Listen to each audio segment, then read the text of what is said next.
Assalamualaikum warahmatullahi wabarakatuh. Saya akan menjelaskan materi mengenai usul fikih.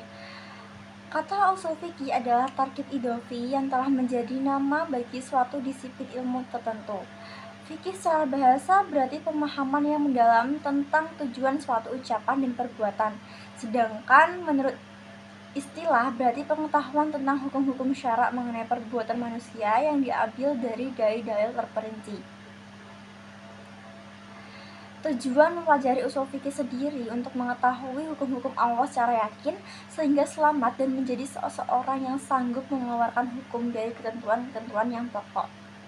Usul fikih muncul pada abad kedua Hijriah dengan keadaan yang masih bercampur dengan ilmu fikih. Karena Rasulullah SAW pada saat itu selalu menggunakan wahyu dari Allah dalam memberi nasihat dan menetapkan hukum suatu negara. Aliran-aliran usul fikih yang pertama ada Imam Abu Hanifah yang membatasi dasar ijtihadnya dengan menggunakan Al-Quran, hadis, dan fatwa-fatwa yang disepakati istihsan dan urf.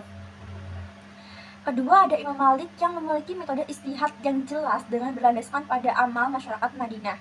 Lalu yang ketiga ada Imam Asy-Syafi'i yang sangat menguasai hukum-hukum fikih yang diwariskan oleh sahabat tabi'in dan para imam yang telah mendahulunya. Menurut beliau, usul fikih bukan hanya merupakan perangkat teoritik, tetapi sekaligus ilmu terapan.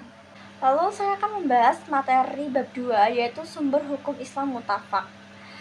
Sumber hukum Islam mutafak itu dibagi menjadi 4. Yang pertama ada Al-Quran, yang kedua hadis, yang ketiga ijma, dan yang keempat ada qiyas. Menurut bahasa etimologi, Al-Quran berasal dari kata qoro'a yaqra'u Qur'ana yang artinya bacaan atau yang dibaca. Sedangkan menurut istilah sebagai mukjizat yang diturunkan kepada Nabi Muhammad SAW melalui malaikat Jibril dengan bahasa Arab. Al-Quran merupakan sumber hukum utama dalam Islam.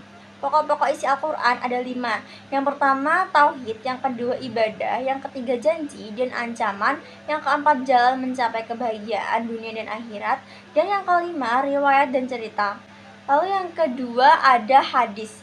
Al-hadis menurut bahasa berarti yang baru, yang dekat atau warta, yaitu sesuatu yang dibicarakan. Sedangkan menurut istilah adalah segala sesuatu yang disandarkan kepada Nabi Muhammad SAW, baik berupa perkataan, perbuatan, cita-cita maupun takrir.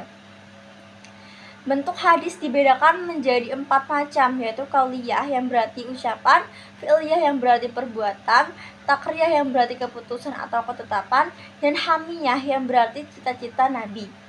Fungsi al-hadis terhadap Al-Quran yang pertama bayanut tafsir yang berarti sebagai penjelas atau perinci ayat-ayat Al-Quran yang masih global dan memberikan batasan terhadap ayat Al-Quran yang dalam pelaksanaannya belum ada batasannya. Lalu yang kedua bayanut takrir yang berarti sebagai penguat ketentuan-ketentuan yang telah ditetapkan dalam Al-Quran.